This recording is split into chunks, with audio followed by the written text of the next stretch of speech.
Meu nome é Juan Santos, eu sou professor de Educação Física e vou fazer a apresentação sobre o meu projeto de mestrado, que é sobre o efeito do HIIT em pacientes internados por ideação suicida grave no serviço de psiquiatria do Hospital Universitário Clementino Fraga Filho, que é o hospital da UFRJ.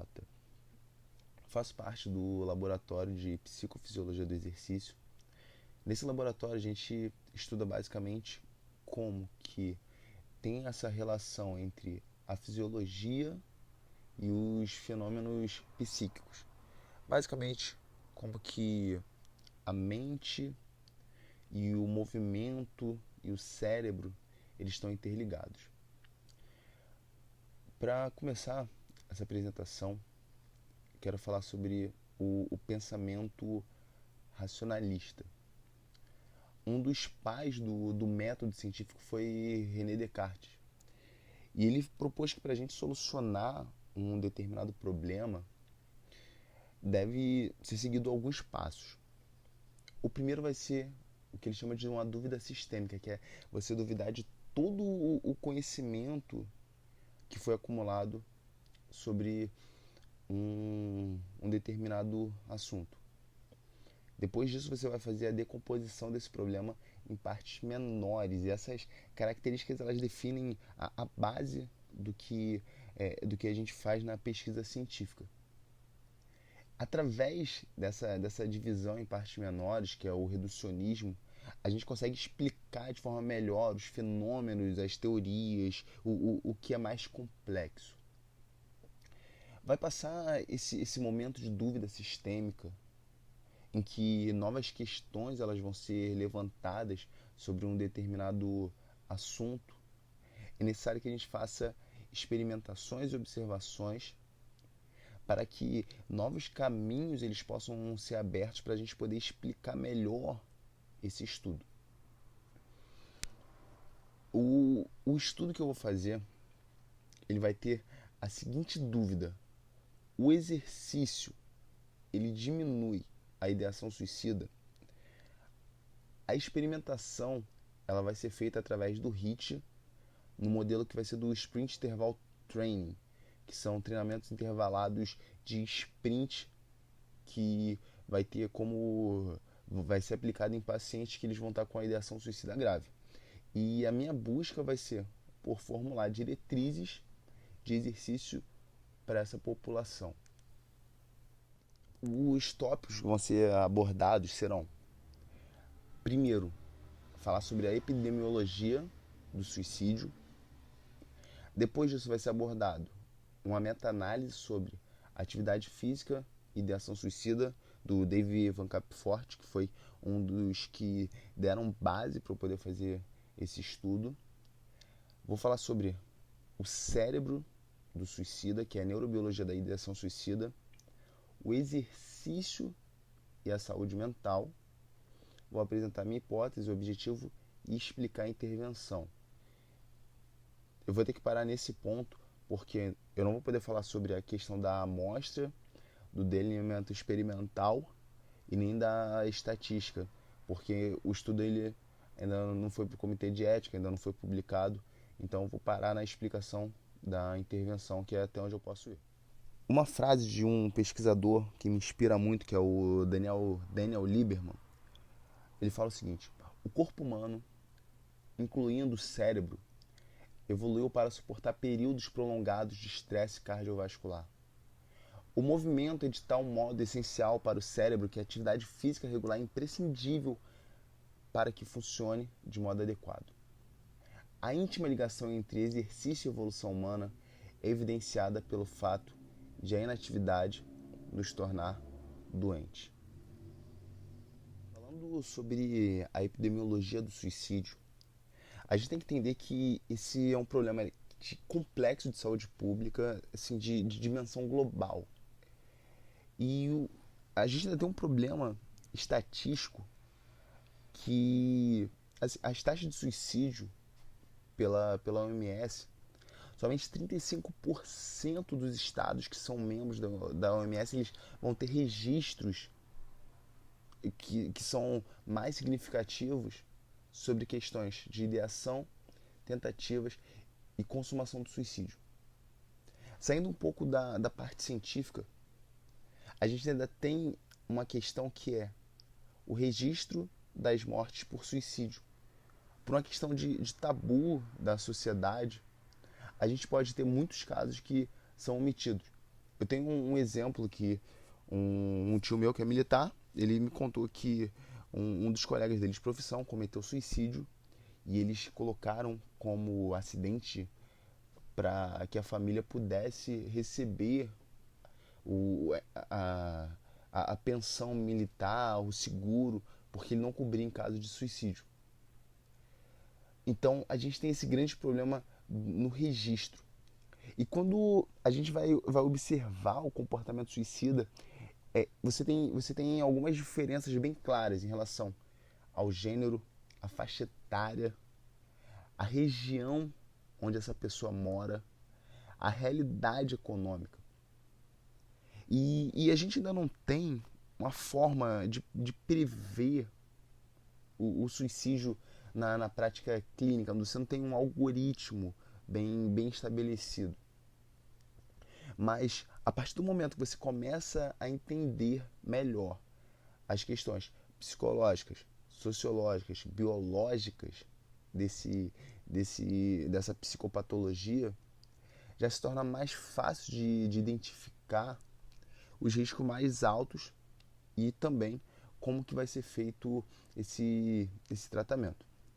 Entre os fatores que eles aumentam o risco do comportamento suicida, como já citado, o gênero. A gente percebe algo nessa questão que as mulheres elas possuem uma maior ideação suicida, tem um planejamento maior de suicídio, pode ser através de mutilação, um autoenvenenamento, assim também como nas tentativas. Porém, quando você olha a consumação do suicídio, os homens, de uma maneira global, eles suicidam quase que o dobro das mulheres. Olhando em questão da idade, os homens, a partir dos 45 anos, eles já começam a demonstrar, no caso das pessoas que possuem essa psicopatologia, índices mais altos de ideação, tentativa e suicídio. E nos jovens de 15 a 29 anos, você vai perceber que aí vai ser independente do sexo. Você também percebe que existe uma taxa alta de suicídio, sendo a segunda causa de morte nessa faixa etária. E ainda tem outro problema, que as taxas, cada vez elas têm aumentado mais. E níveis também aumentados, distúrbio de sono, transtorno do sintoma sintomático, comorbidades, depressão, estresse pós-traumático, transtorno de ansiedade. Todos esses fatores, eles têm uma clara relação com o comportamento suicida. Então, identificar e tratar as pessoas que sofrem da ideação suicida vai ser essencial para você poder reduzir as tentativas de suicídio e, por consequência, as mortes. As formas mais tradicionais que a gente vai encontrar no tratamento da ideação suicida vai ser a farmacoterapia, que as evidências elas apontam o lítio, a clozapina sendo eficiente na diminuição da redução da ideação suicida. Você tem os medicamentos antidepressivos, que eles são também que um autor que eu li até colocou como uma pedra angular no tratamento, como a fluoxetina, sertralina. As formas de psicoterapia, como a terapia cognitiva comportamental. Porém, principalmente olhando para os medicamentos, os psicotrópicos eles possuem efeitos colaterais que eles podem ser prejudiciais nessa população. Então, uma abordagem que tem tido um potencial na prevenção e também para intervir e diminuir esses índices de ideação suicida tem sido a prática do exercício físico. Na verdade, quando a gente olha pessoas que praticam atividade física, elas já começam a ter algum fator protetor que os estudos eles ainda estão engatinhando. Porém, parece ser uma intervenção promissora em termos de, de intervenção no tratamento da ideação suicida de custo baixo e sem efeitos colaterais. Em 2018, saiu a primeira revisão sistemática com meta-análise, que foi do Dave Van Capfort, que é o trabalho assim, que meio que me encaminhou para fazer essa pesquisa.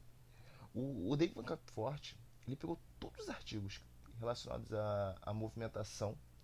Poderia ser uma aula de um esporte, uma luta, caminhada. As pessoas elas próprias escreviam o quanto elas se movimentavam.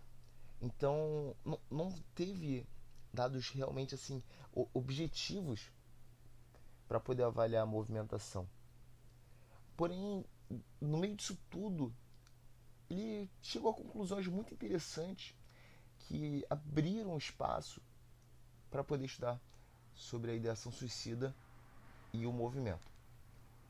Ele percebeu nesse estudo que as pessoas que cumpriam as diretrizes do American Heart Association em relação à atividade física, elas tinham um efeito protetor relacionado ao comportamento suicida. Ele viu que as pessoas que faziam aquele famoso 150 minutos por semana de atividade pelo menos moderada, os 75 minutos por semana de atividade mais intenso, vigorosa, elas tinham um menor índice de desejo suicida. Porém, quando as pessoas elas eram só ativas, comparado ao grupo inativo, você também via uma menor probabilidade de ideação suicida nessa população ativa. Mas, se você parar e perguntar, mas o inativo, ele obrigatoriamente vai ter o desejo do suicídio? Então a resposta é não. Observando os estudos de pessoas inativas, você vai perceber que as evidências elas não vão mostrar um aumento de ideação suicida nessa população. Mas você vai ver que parece que quanto mais a pessoa é ativa, menor vai ser o grau de ideação suicida. E a gente pode estar se perguntando por qual motivo que isso acontece. E para entender melhor isso é necessário que você olhe para a neurobiologia da ideação suicida, que eu vou chamar do cérebro suicida. O suicídio, é claro que ele é um comportamento complexo, que tem diversas interações psicológicas, biológicas, sociais. Porém, isso, independente da causa principal, ele vai resultar em alterações moleculares que vão aumentar a predisposição do suicídio ao longo da vida dessa pessoa. As mudanças no comportamento, elas geram mudanças estruturais nesse sistema nervoso. A gente ainda não sabe ao certo qual é o gene específico para aumentar essa predisposição ao comportamento suicida. Quando você olha para estudos que foram feitos em famílias, eles demonstram a consistência na relação familiar e do comportamento suicida. Mas essas investigações elas mostram que os fatores epigenéticos, de acordo com as adversidades que as pessoas têm na vida, elas vão modular esse, entre aspas, cérebro Por qual motivo? Independente da causa, ela vai ser manifestada no corpo. Então, nessa neurobiologia, vão ter algumas alterações. Entre essas alterações que vão regular os traços emocionais e comportamentais, a gente pode ver, em particular, assim, nas regiões mais anteriores do córtex pré-frontal, quando você analisa a, a, esse encéfalo, você vai perceber que o hemisfério esquerdo, quando sofre algum dano, essa pessoa ela tende a ter mais reações catastróficas depressivas do que quando os danos são no hemisfério direito. Esse dano ele pode tá resultando nessa sintomatologia mais depressiva. A chamada fisiologia do estresse, que está relacionada ao eixo hipotálamo, hipófise adrenal, que no final vai levar a uma liberação do cortisol, que é muito conhecido como hormônio do estresse, porque ele vai ser secretado em resposta ao estresse. Ele pode estar também gerando, quando isso acontece de modo crônico, alterações neurofisiológicas que também vão desencadear no comportamento suicida. Quando esse eixo ele é hiperativado, indivíduos que tiveram algumas adversidades durante a vida, principalmente na infância, como por abusos, maus tratos, e aí você vai pegar, e quando você observa o cérebro das pessoas que morreram por suicídio, em grande parte você vai observar que teve algum tipo de abuso infantil grave. E por isso teve uma hiperativação desse eixo. Em particular, assim, nas regiões mais anteriores do córtex pré-frontal, quando você analisa a, a, esse encéfalo, você vai perceber que o hemisfério esquerdo, quando sofre algum dano, essa pessoa ela tende a ter mais reações catastróficas depressivas do que quando os danos são no hemisfério direito. Esse dano ele pode tá resultando nessa sintomatologia mais depressiva.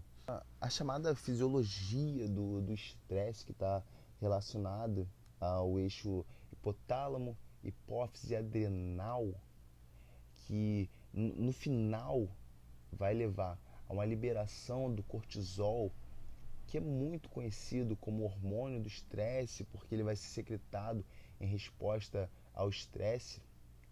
Ele pode estar também gerando, quando isso acontece de modo crônico, alterações neurofisiológicas que também vão desencadear no comportamento suicida.